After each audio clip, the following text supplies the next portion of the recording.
Hey, good night, everyone, wherever you are, and welcome to another live Tuesday evening with JB and Salim. Um, Hope everyone is having a great time. So much happened over the last week or so.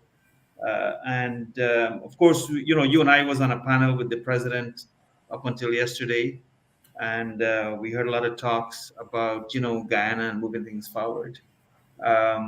Today, of course, we're talking about the Dutch disease, and how we can avoid it, and of course, I'm calling it the dreaded Dutch disease because it's something that we don't want to be dealing with in Guyana. We've had our own share of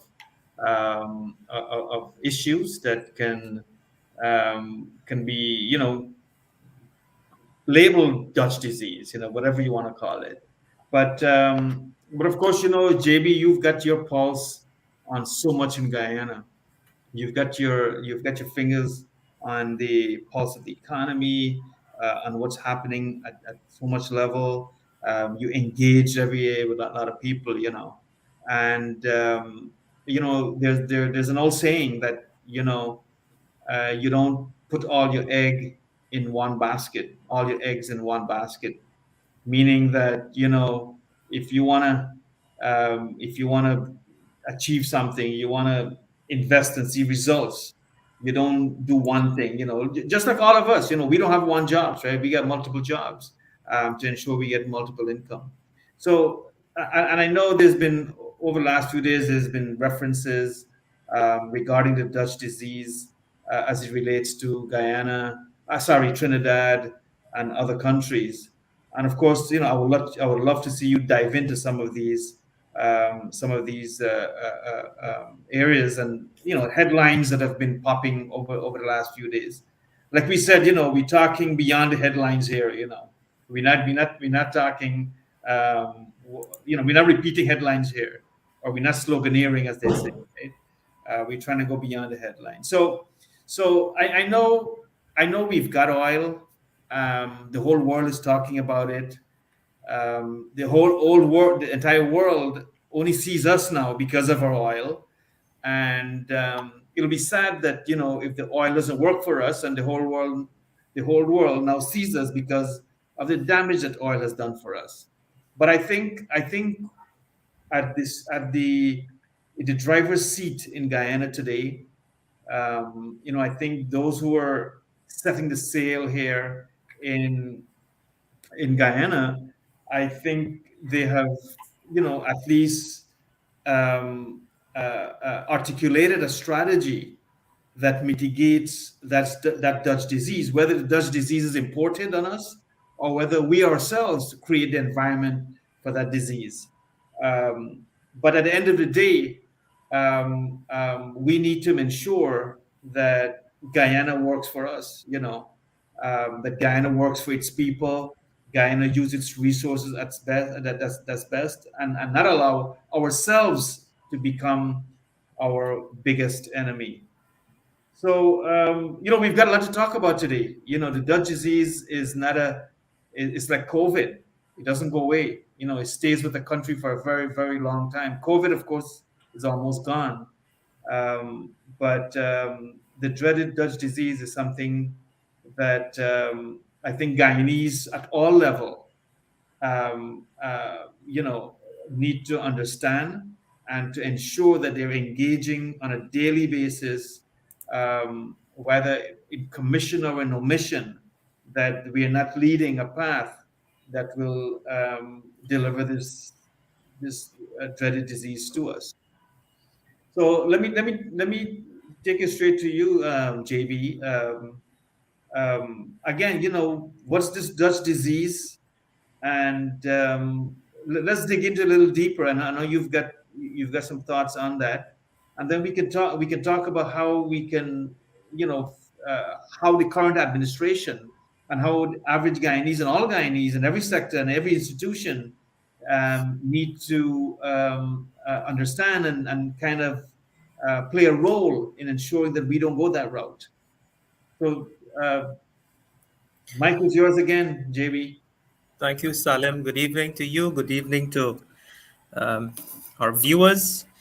And, tonight's topic is a very popular topic that is dominating our public debate, public commentary from persons from all over the place, from local commentators, local analysts, and in particular, it has been attracting the attention of some international journalists, international financial analysts, and economists. And so there are several angles of discussions in our public domain right now from different people about this thing, and more so,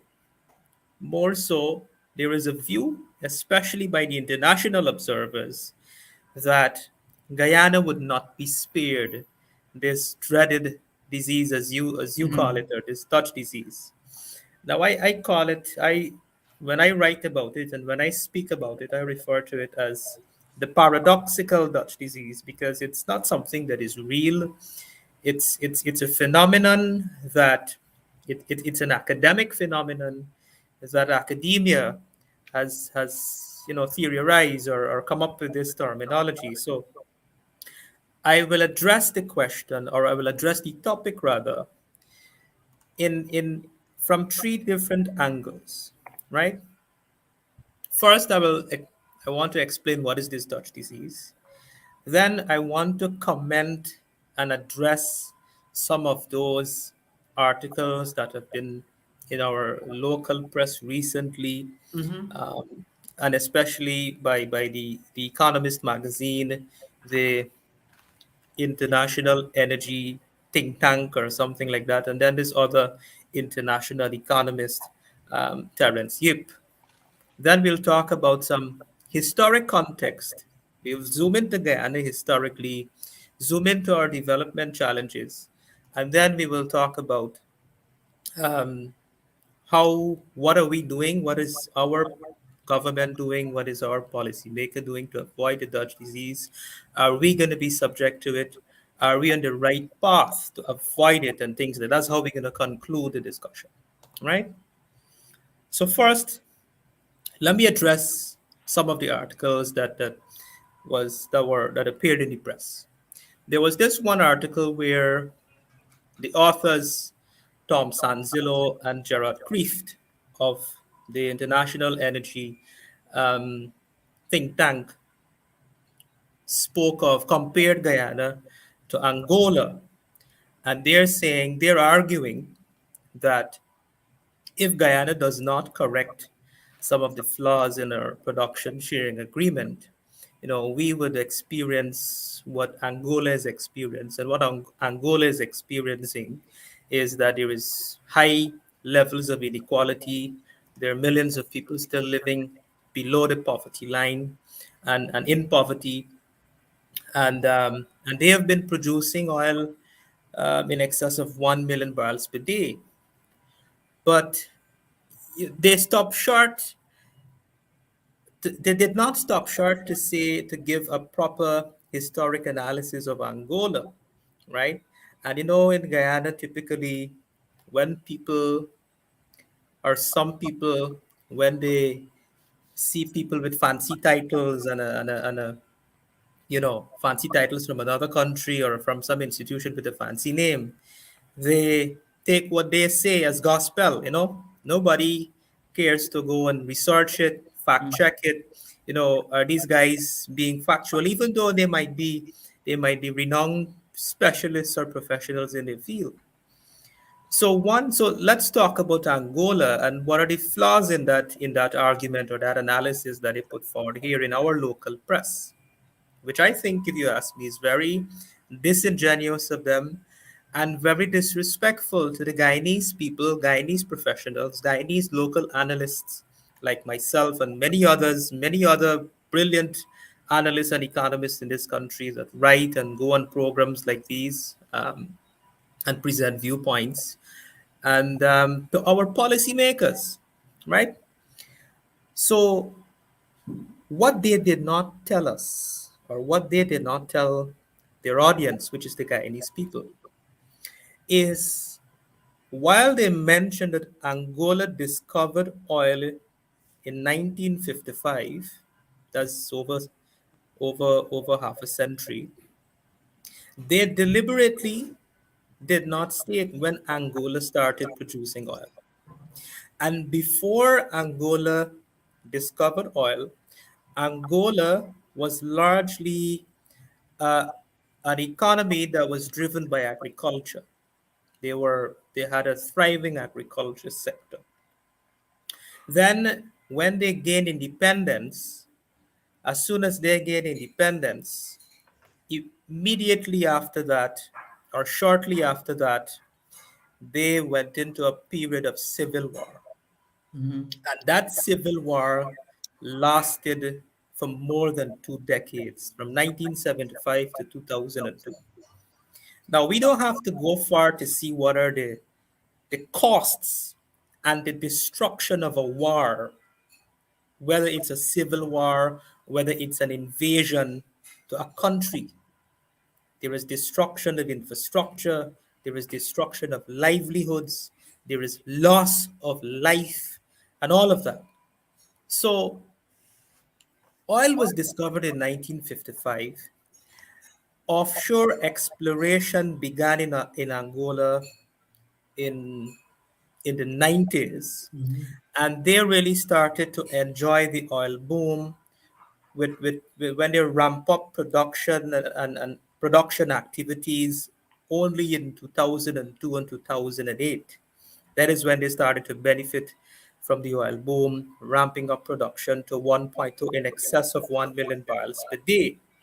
Now, during that time, during the entire period, the country going through the civil war, and there was a period as well when, based on the IMF reports in the country, where they there was this period of pursuing bad management of the economy and bad policies. Now, when we speak of bad management, bad economic management, and bad economic policies, right? For the average person to understand what really is bad management, what is bad policy, bad economic policy, and what is good economic policy, and what is good economic management. Now, let me make it simple.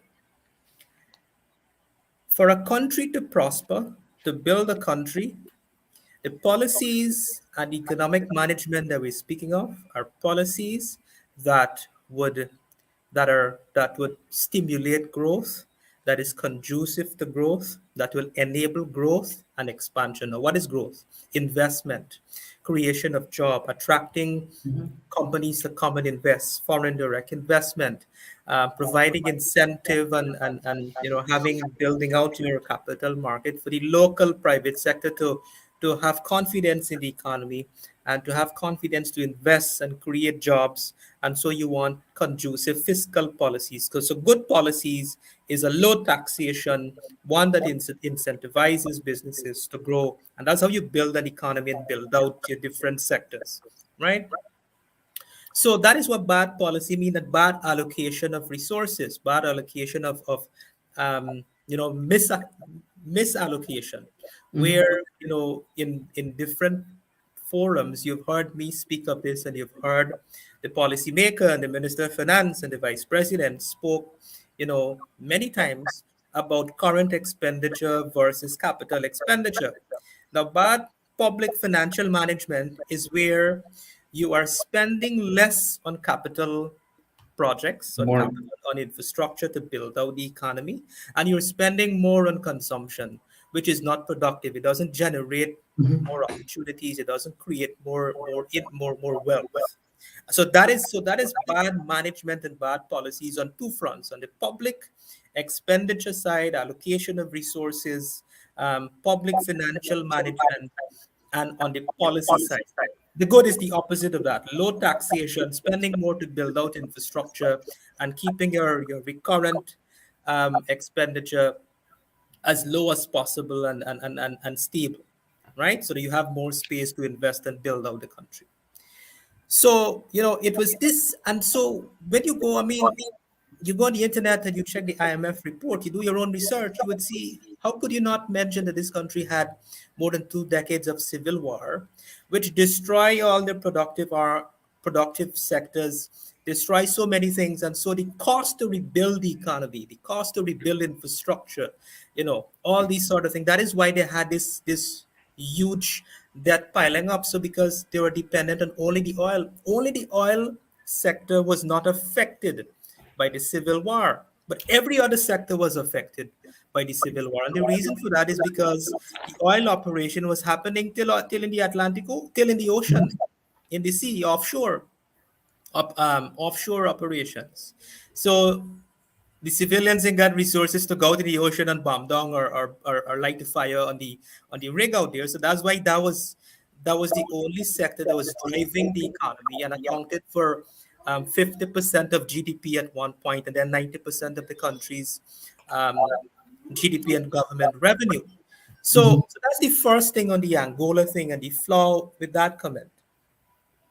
Then, Come back to the Angola. So you were saying that, quote unquote, the Dutch disease might have had an impact there or saw life there because the environment sort of promoted that or enabled it, so to yeah, speak.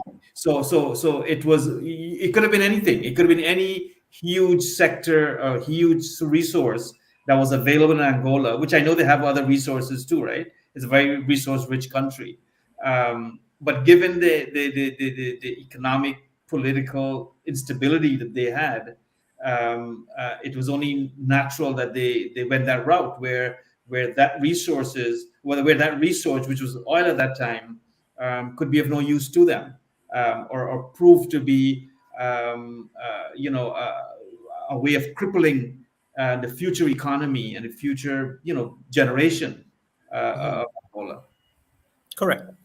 So So now let me stop short to explain what is this Dutch disease or this paradoxical academic term.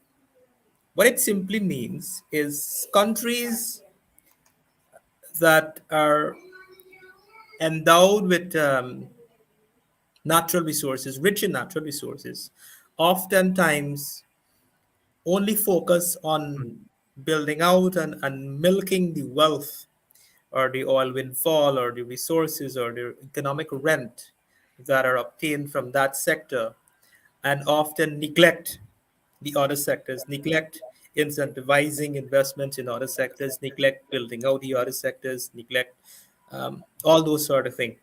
And so what happens, you have less of a diversified economy. Mm-hmm. So when you have an entire country now dependent on one main sector, one main economic activity, one main source of income, when you have an oil price, when oil price falls, or if you have an oil market crash, um, then that affects your revenue. Yeah. And if you can't gain from that revenue, how are you running the country? How are you paying your bills? How are you paying public servants? How are you providing public goods and services, healthcare, education, and all of that, social infrastructure? So that is what the Dutch disease is. What is referred to as the Dutch disease, focusing on building one sector and neglecting the others. Now, But give me, let's dig a little deeper here. Why would any country go that route? Is it the what's driving them?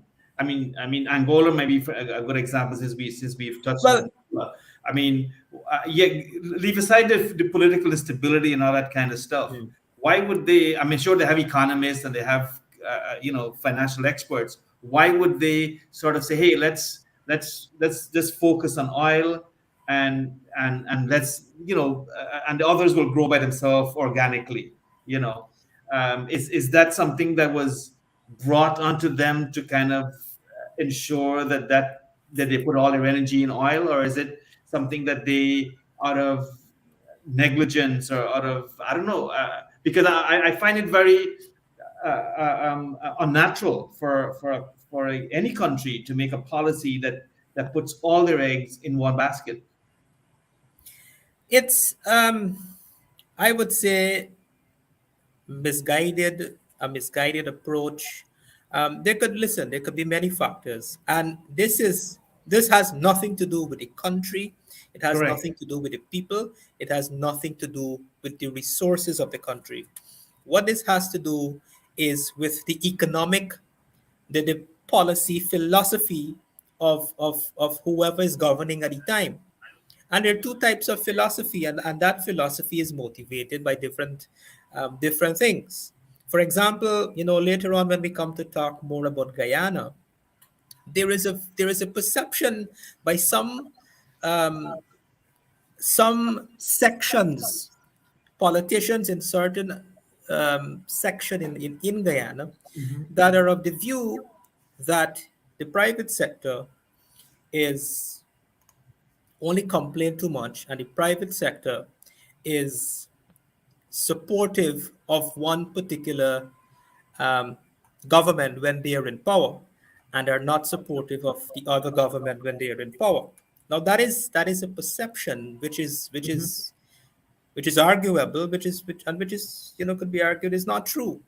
And because of that perception, when the other government is in power, and you could see this, and I've done many analysis to validate this argument, and I could see it here, that the policy administered by that particular government when they're in power are not friendly to the private sector.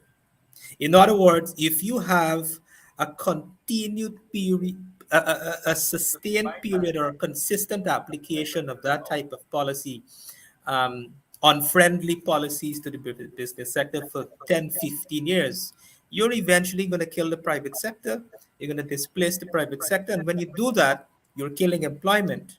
You're not just affecting a few businessmen who you think own these businesses, and you think you're enriching just a handful of businessmen, but you're affecting the livelihood of thousands of employees who work with these businesses. And we could another in another program we could go into a deeper analysis to show the outcomes of those type of policy. So to answer your question, it's the philosophy of the policymakers who are in power, their philosophy. And as you talk about that, there was a controversial thing by when our vice president spoke of Guyana not making the mistake of Trinidad. Some persons in Trinidad took great offense to that statement. But the vice president was being factual. He was speaking the truth. The numbers support. The vice president is a numbers guy, right? And the numbers support what he was saying.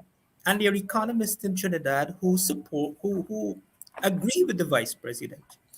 And why it is important to say that, because a lot of people come to this country, a lot of so-called experts and economists and a whole bunch of people, right? Keyboard experts come here and pronounce all kind of things. Imagine the Economist magazine, the popular and well-regarded brand, the Economist magazine, wrote an article in Guyana to say that basically Guyana don't know what to do with the oil resources. We don't know how we can spend it, whether we can thief it out or the people can benefit. But that shows that they have no clue what they're talking about. They have not done any rigorous, credible analyses on Guyana's economic policy, on our economic programs or development, the impact of it they have done. No, sir, it's divorced from all of that. And I'll show you some numbers and some historic context in a few moments. So, I was on a previous program on the Trinidad comment, and I was saying to the moderator that listen, our government, when we say that we are not going to make the mistake that Trinidad made, they're not giving lip service to this country. What they're saying is embedded in the policy, in the development agenda, and in the program that they're implementing to manage this country and to build this country. Right? Now, imagine this. We don't have. Let's make this argument very simple and very logical. Trinidad has been in the oil and gas business. Their industry is more than 100 years old. And it took them more than 100 years to achieve a GDP of 20 billion US, right? 2021, it's about 27 billion, right? Mhm. Our pre-oil GDP, right? Since we have transitioned to a free market economy in 1992 to now, is that's about 29 years. Our pre-oil GDP is 4 billion, right? So Trinidad, if you divide 27 by 4, that's 6.75. So Trinidad is about seven Seven. times richer Mhm. than Guyana. And it took them 20 years to achieve that, right? It took them 100 years to achieve that, to be only six times richer than us. And that is because they could have been far more richer. Their GDP should have been 100 times ours. Mhm. So we are not going to make the mistake when you analyze and study and examine in depth the policy, the philosophy driving the policies, the development programs, the fiscal incentives, the investment that are coming here. You know, we are going to surpass 20 billion GDP in less than in 20 years, not 100 years. So that alone would tell you that we are not going to make the mistake like Trinidad, provided that we continue with this same type of economic Yeah. policy and continue to execute the projects and the development agenda that we're pushing ahead with. Yeah, I think a lot of the commentators you referenced, um, I think when they make their pronouncements, it kind of I think the president and the vice president and other leaders in Guyana were reading those commentary, and they said, "Hey, if these guys condemn us to that, then we're gonna prove them wrong."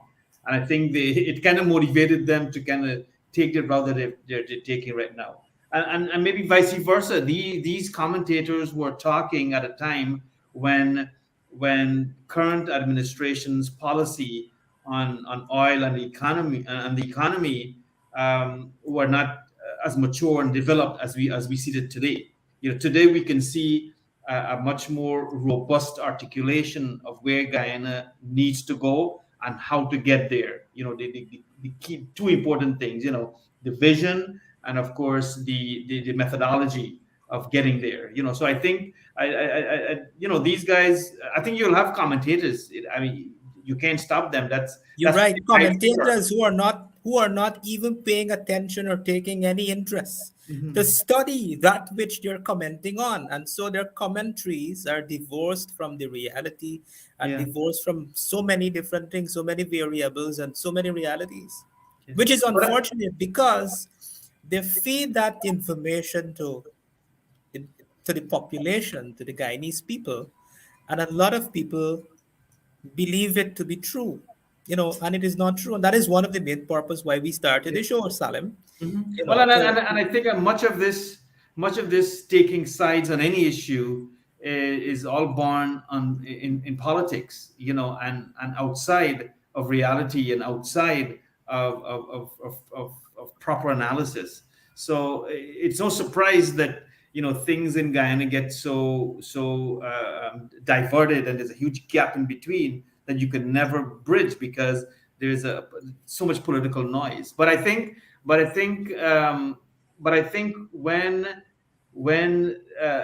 the economy starts to perform at the level it should, and when jobs are created and those kind of thing, I think more that gap gets smaller and smaller and smaller because the reality is my life is getting better. And I think that's the bottom line of what I've been hearing from the current administration. They want to be people centric, people focused, people development.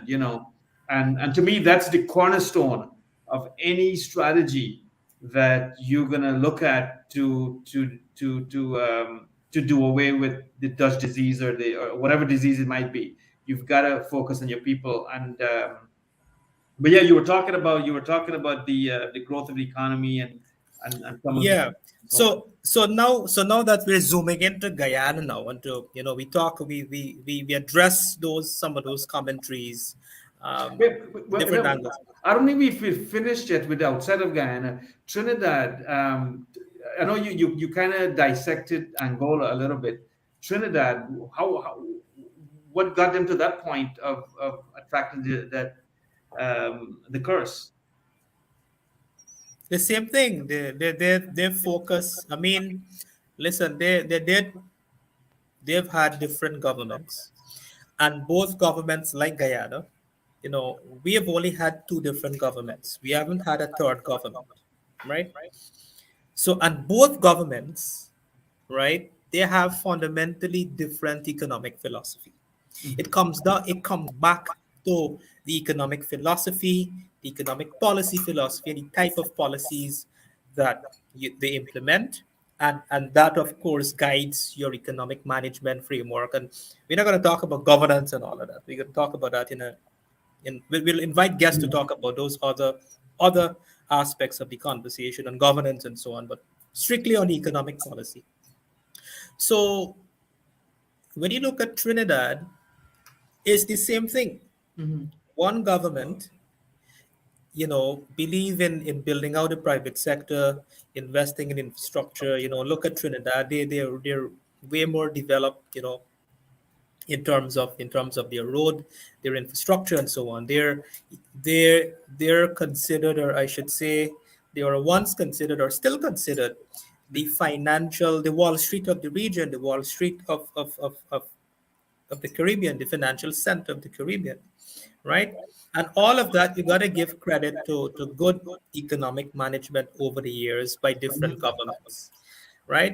So what you're seeing is that disruption and that imbalance as a result of change in government, which result in change in policy, which result in change in management philosophy, change in allocation of resources, spending more perhaps on consumption and less on building out and investing in the agriculture sector, investing in the other sectors to create, sustainable employment, sustainable investment, and so on.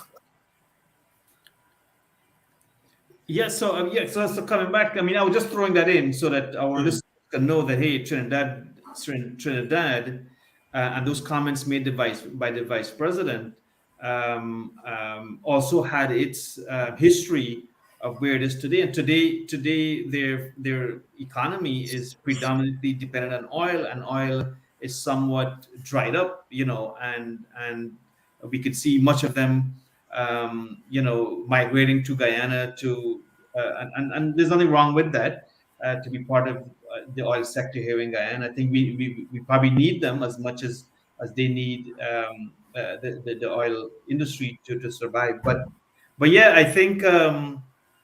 But to come back to Guyana, you said you were going to get into some of the numbers Yes, that right. So, takes us that he- shows a turn in the wind. yeah, so I spoke on top of the surface that, we are not getting lip service, that I am confident from based on the analysis I've done from examining the policies and the development agenda and studying all the development strategies over the years and so on. You know, I am in a position where I could say with absolute confidence and certainty that we are not on a path to that we're going to be subject to the Dutch disease syndrome, provided that all things remain equal. Meaning, we continue with there is continuance of the path that we're on. There is continuance of this type of economic policies and philosophy, this type of private sector driven approach, public-private partnership, and attracting foreign direct investment and all these sort of things. Yeah. But hey, Um, but stick a pin there, and I think a lot of Guyanese might want to ask, as I'm asking, um, Guyana has had tremendous amount of resources, whether you're looking at gold or timber or it's sugar and it's bauxite and minerals and everything else. We've been rich in resources. Um, why hasn't it worked for us? Uh, I know you're probably going to go back to the instability and the politics of things and so on, but isn't that a the use of our resources in the past 50 years that did not give us anything much as a country. After 30, 40 years of independence, we were equal to Haiti, basically, and we Right. had, 100 times more resources than Haiti. But what gives us, what's the history here that tells us that, hey, we can do something different with our newfound resource called oil, Right. especially So especially managed by a multi-trillion dollar company that has had a history of being in countries where suddenly the Dutch disease appears. so I sent you two graph. Could you pull up the first graph? Yeah, there you go. The No, the other one. You want the other one? Okay, so let's see. You got Right. it. So this graph, Salim, is showing our growth, our economic growth in GDP from 1992 all the way to 2022. 22. Well, 2022 is the forecasted growth, right? Up to 2021, the number there is the actual growth. So I love the question that you pose in the context of the topical discussion that we're having, because I have oftentimes referenced briefly of the challenges we've had in the past, our historic context, Hmm. um, our historic political, economic, and social challenges. This is a great opportunity, and it is of great importance to somewhat delve into a little bit deeper into what really is political instability. How does political instability translate to where we are today, despite being, regarded as blessed or rich in natural resources, and in 50 years, why we are only a Yeah. $4 billion, well, today now $5 billion economy, $5 billion US economy, GDP. Now, the period prior to 1992, we were in a different type of regime, a different type of economic system, a centrally command system, right?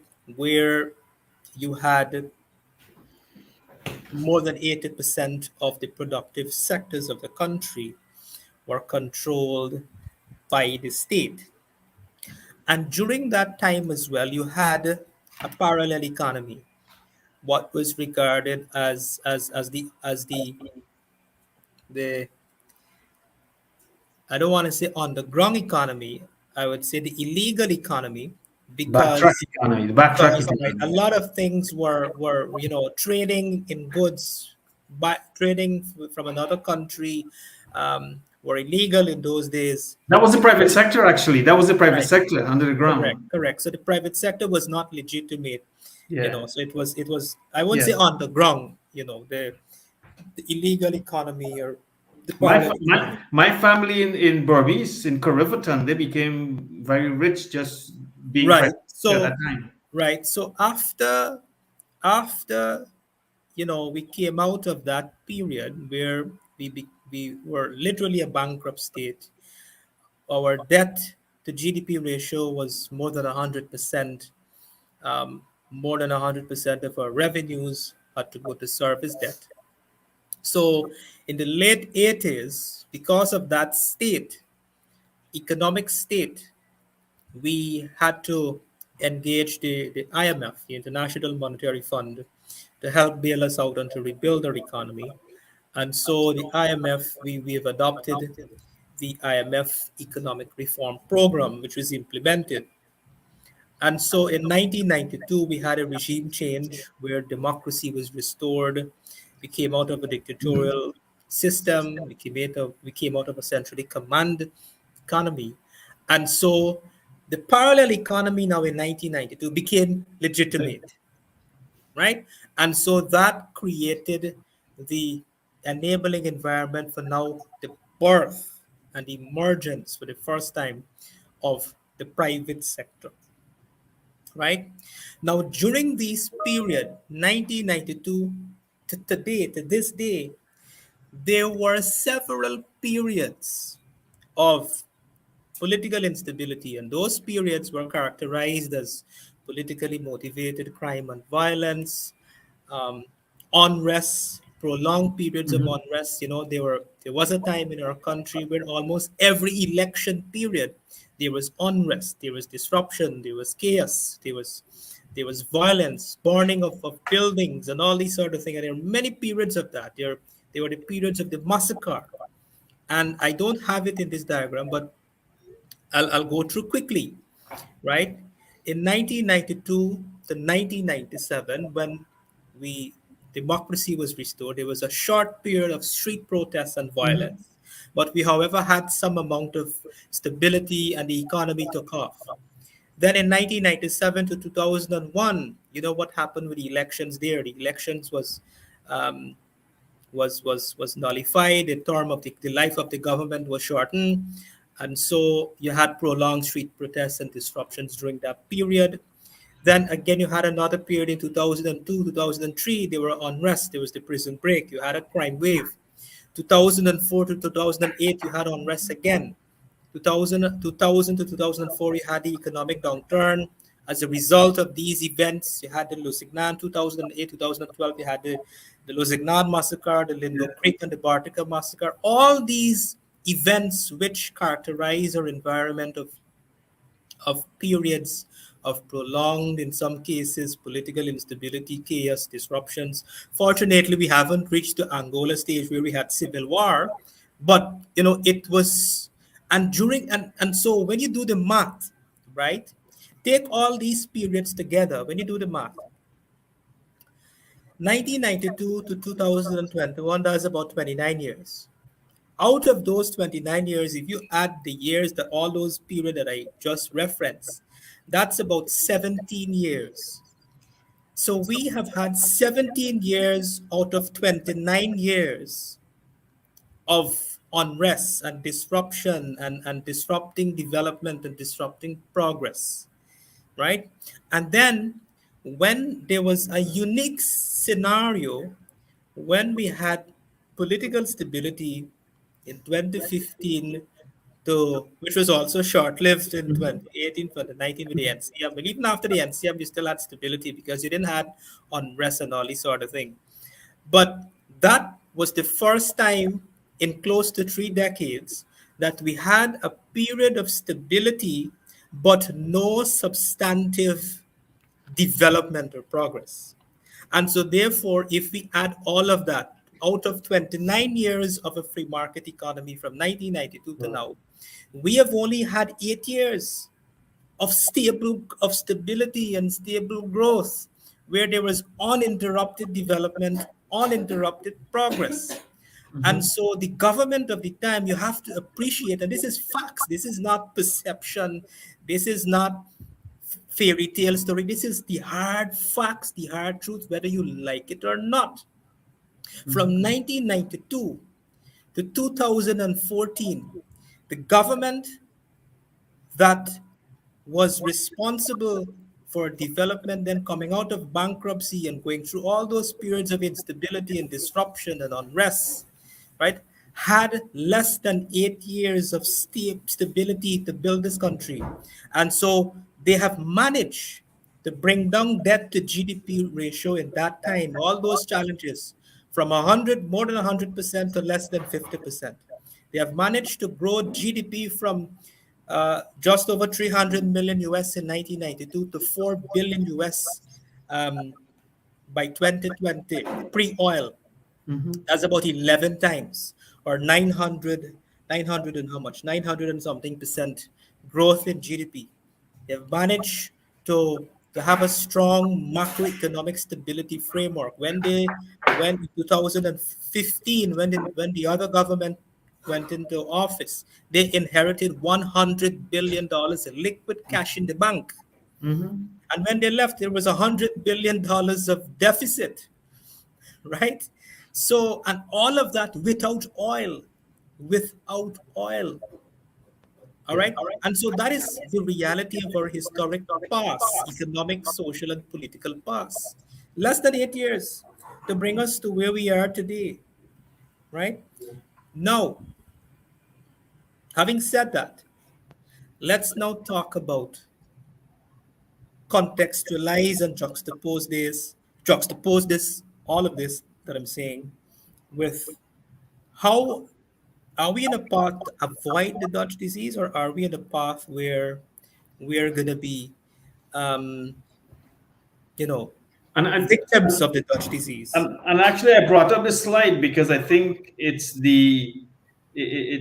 a great premise or a foundation for how we can get out of this. So maybe you can Now, you can so dissect let me this let me chart. walk you through this slide quickly. So this chart here is showing the total public expenditure broken down by what percentage is current expenditure and what Mhm. percentage is capital expenditure. So capital expenditure we establish are to build the infrastructure in Mhm. social infrastructure, road network, and all these are building our ports, airports, and all of that. And current expenditure are the daily, administrative expenditure to run the ministry, the public service, and all of that, right?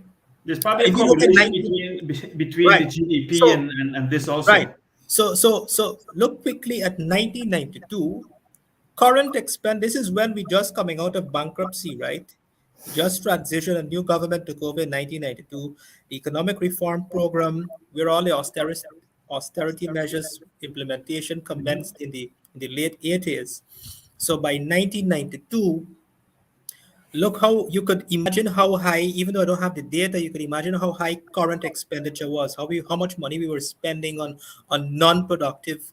um, Right, 85%. non-productive items and 85%. bloated an exorbitantly large public services. So they had to cut the size of the public service. You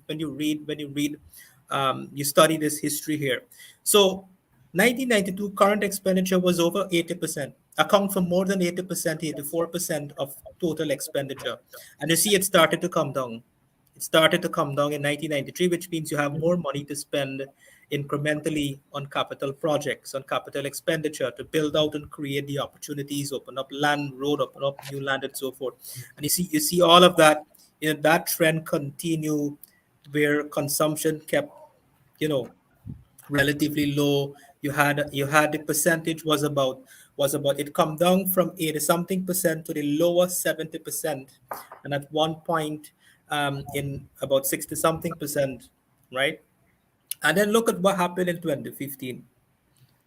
You And I had was a just going you to had, say that you had a change. this You had a correlates change with in GDP growth. you had a If you look change. at No, if you no, look wait. at Let me this slide finish. again. No, wait, no, Salam, wait. Let me finish explaining this slide. We come. This chart is telling you the story of two different types of economic policy and two Mhm. different type of economic management. So I've been talking about it. Now here is the data. Here is the analysis to support it. 19, you see how consumption expenditure went down from 84% to below 80% to in 70%. Now look what happened in 2015. Went right up back to 80 something percent for the first That's right. time. For For the the first first time, time yeah. since 1992, went right up back to 80 something percent. And look what happened to capital expenditure. Went down. Look at 2014 and look at 2015 chart. Yep. You see what happened there? And look what happened now. 2021, capital expenditure went up back, consumption came down back. So this is numbers tell the story, numbers don't lie, right? So Hmm. this is the hard data to support these conclusions, these analysis, Yeah. and this viewpoint that I'm saying to you, right? So one of the first premise, of course, of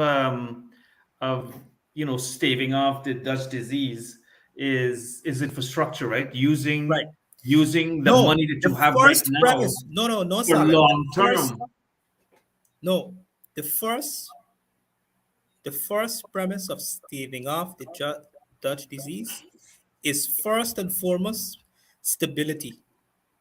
Stability, correct. As long as there is I definitely agree with that. uninterrupted progress, as long as there is uninterrupted growth and development, that's the first thing. That's the first pillar. Then the type of policies you're implementing, incentivizing the private sector, building out, investing in all the other sectors, building the infrastructure, right? I was doing a presentation last week to some fifth form students, putting into perspective what the oil and gas sector means. And to them, and how does it translate to them? And how does it, affect their future? And one of the things I said is that, all these infrastructure that you see going up now, the bridge across the Mara River and all these sort of thing, we're supposed to have them since a long time ago. Exactly. We were deprived of these The infrastructure. rivers were always there. So, so, and then one of the student asked me, how does if we build this bridge, how does building infrastructure translate to improving my livelihood? How does it translate to improving my quality of life? And my response was, now imagine we were supposed to have this bridge, which was conceptualized in a national development strategy since 1996, by the way. And because of the earlier presentation about the disruptions and political instability, we couldn't implement those projects. And so we deprive an entire generation of people. And here what we deprive an entire generation of people. Now imagine we are supposed to have this four-lane bridge since 10 years ago. We have over 100,000 people living across in Region 3 that need to use this bridge to commute, to go to work, to and fro, and get about their business. Now imagine if you have to spend 3 hours in the traffic and you're a businessman or you're an entrepreneur. Now, 3 hours Is from it? a business perspective, strictly speaking, is a loss of not time, but it is a loss of productive hours. Productive hours means it's a loss of money. Now, if you take 3 hours a day, I'm supposed to be benefiting, enjoying this bridge since 10 years ago. And for the past 10 years, I'm losing 3 hours every Three day hours a of day. my productive time. So if you multiply 3 hours by 365 days times 10 years, Hmm. and you convert it to see how much hours that is equivalent to in months and days and year, it's more than 1 year, right? Hmm. You can get more than 1 year. You know what that means? It means to a businessman, he has Shut lost the down for one opportunity year. that is equivalent to more than 1 year in investing in a new business and generating new revenue. Yeah. So if a businessman, if a man has a business making $100 million a year in revenue, it means he has lost an opportunity to make an extra $100 million, Absolutely. right? And not just the opportunity in a loss of revenue, but the opportunity in creating employment. Now, Yeah. that is using the example of one person. Now, multiply that. Similar example, similar type of analysis. For the average person, multiply that by 110,000 people living in Region 3, losing 3 hours every day. Talk about the teachers, the businessmen, and everybody else. Or the Losing 3 hours. That will amount to, for 10 years, amount to over $200 or the billion thousand more that lost. decided not to use it, or the thousand more that did not decide not to use the bridge at all. So so So that is what it means, and that is how it directly relates to your life and improving your quality of life. It's the same thing for the absolutely, airport. If we don't build a modern airport, if we don't build a bigger airstrip, how will we attract more aircraft, accommodate more aircraft, bigger aircraft to bring people here? When people come here, think of the guy who's working the taxi at the airport. He's making a livelihood. Think of the hotel owners, the restaurant bars, and so forth. yeah. Think I of the mean, stadium. the trickle If down, we the did trickle not have down. the stadium, we couldn't get to host the CPL for the next 3 years. Yep, yep, And yep. that also brings in revenue to our country, Hmm. where people are able to earn from the taxi operator, from the guy who sells the coconut water on the street, from the guy who has the hot dog stand on the seawall. All these people, Yeah. right? That's how you So create. so that has direct impact on building an economy that could withstand the shocks of oil or the Correct. depletion of oil. You know, so the infrastructure, and I know the president is big on a few things. You know, I picked it up from his presentation yesterday. One is giving attention, significant attention to the other sectors, whether it's agriculture, tourism, technology. Those are key sectors that his government will be using resources to build and to ensure we have activities. So while you have very robust, a lot of buzz in the oil sector, you also want to create that buzz in the other sectors, right? And I think the president is he's articulated that's his mission.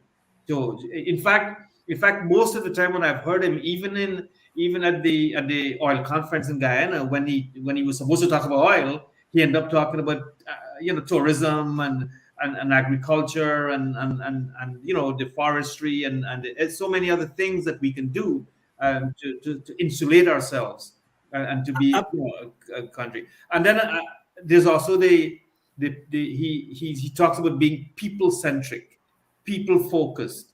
This whole economy has to be driven by people's ambition. What they're looking to pursue. That's what we need to. And I think that's a great sort of orientation to have that will help to not put all eggs in on a basket and go for the quick money, the quick cash that oil gives us. There's another thing that I wanted to discuss with you, and I want your feedback on it. And of course, I think we've got like a few more minutes. Now, a big part of the president's strategy is to push resources and push energy into the other sectors, right? The agriculture, the tourism, technology, energy, and so on. But it needs people. It needs people, and he himself acknowledges that there's shortage of skills, there's shortage of people in Guyana to get the work done. And of course, the little skills that we have are being sucked up by Exxon. They're all being used by Exxon and Exxon subcontractors and so on. So how do we mitigate this disease if we don't have the people? Yes, we might have the political stability. Yes, we may have the framework, but do we have the people now? And where do those people where do these people come from? And what do we need to do to kind of build that workforce? Absolutely, Salim. It comes back again to my earlier presentation. The reason why we don't have the people is because our people, our talented people, our educated people, fled this country over the years, over the past few decades, because of the periods of political instability, which we went into some detail earlier. So now, I was on a different panel where I even cited some numbers. The size of our labor force, less than 5% of the labor force are educated at a tertiary level. So that tells you of how huge the gap is. Um, you know, Importantly, for policymakers, they have to understand the root cause of our problem. They have to understand what are our inherent challenges. And once you have a deep understanding and appreciation of our challenges and our limitations, then you will understand the type of solutions we need to administer. So we have an infrastructure deficit problem, so we need to build out our infrastructure. We have a political stability problem. We need to ensure that we have political stability. We need to work with all political groups, all politicians, all everybody. Um, we have a human capital problem, so we need to address that. Yep. And so we need to do several things. We need to do a combination of different things concurrently to address that problem. Yeah. We need to invest in our people. We need to be able to retain, we need to reverse that period of brain drain. And that is happening because we're seeing how many people are coming to this country, foreigners, expats, migrants, because there's no longer that time when there is lack of opportunities. There are endless opportunities here now. Endless opportunities. Endless. No, I my plan 2 years ago was to migrate, and I decided to stay because I can see the endless opportunities. Mhm. Um, so, and I'm sure my story is the same. Look, yesterday, a guy reached out to me, a young entrepreneur. His story was similar to mine. 2 years ago he wanted to migrate. Today he invested in the business, and You his see the business is opportunity, growing. yeah. Right, his business is growing. So to deal with the human resource issue, we got to be able to one retain our people. Our university graduates, we need to retain them. We need to build out the economy that creates the opportunity for them. We need to create the environment. All those who don't want to become employees and want to go into entrepreneurship, we have the framework, we have the incentives, we have grants, we have mentorship program, we have so many things to help to grow entrepreneurs, new entrepreneurs. The Yeah. University of Guyana launched some new programs, some new master's program. So that's the first thing. The second thing, we got to look at our curriculum. We got to overhaul our curriculum. And I see yesterday the president said this. The Yes, president said yes, you this, did. and that is important because we got to invest in our people, not just invest in them, but ensure that they have the right skills and competence that will be needed for the future corporate Guyana, right? And the public service, the country at large. Yes. And I, Now, it will take time to educate people, to train people. There is an immediate need. So we are doing two things. One, diaspora engagement strategy, you gotta, yeah, and the you gotta bring them president back. You gotta yesterday bring them said it, back. the a holistic immigration policy. Because while we're building out our own people, investing in training, giving 20,000 scholarship, thousands of scholarship, free tertiary education by 2025, all of those are excellent initiatives, excellent strategies to address the issue in the immediate. For the immediate need, we have to import people. We have to import people. We want to go to our CARICOM counterparts first, then international, then our diaspora, then international, and so we want to do it in a structured way, in a managed way, and so we're looking at Yeah. a holistic And immigration and policy. and I, and I So, think, so it comes back, we're doing all the right things, Salim. We're doing all yeah, the right and things. I, We're pursuing all the right strategies to avoid the touch disease yeah, because we and have a deep appreciation and understanding for our problems, our limitations, and we are administering the right mix of solutions. mhm. Yeah, the people focus, the strategy in other sectors, the skills development, the redevelopment of our people and educational system. And I think the last, not the last, but at least another significant building block in that wall against the Dutch disease is the local content. I think, and I'm so happy that we have enacted a local content legislation that is meant to keep the wealth and keep the knowledge base and so much more in Guyana to empower more companies to reinvest and to grow and develop for more Guyanese to participate in the oil sector, because a lot of that knowledge base are going to transcend and move on to other sectors down the line. So I think content policy is another insignificant checkpoint for this administration. To have that in place and to ensure that Guyanese are getting significant part of some of the spendings within the oil sector. Absolutely, Salim, and I think we've gone Yeah, over our time. I think we've got over nice our time. discussion. We've covered it. We get to touch on everything we wanted to touch on. So that's it for me, Salim. Thank you. Well, Thank you, thanks. viewers. Good night, everyone. Thanks, Your Joel, final your final and comments. yeah, yeah, and thanks again. And next week we're talking about local content. And my apologies for eating while on the show, but I'm fasting like so many other Muslims around the world, and and of course the president himself. So we break fast around 7:50 something. So my apologies again, but I had to do what I had to do. And thank you again, everyone, for showing up and being part of this show. We're on next week again at the same time. We look into local content, another significant component in Guyana's economy that empowers everybody at every level and make Guyana a better place. So again, my name is Salim, and it's been a pleasure to be with Joel, my good friend. And we see you guys again next week. Good night Good and night. Thank welcome. you.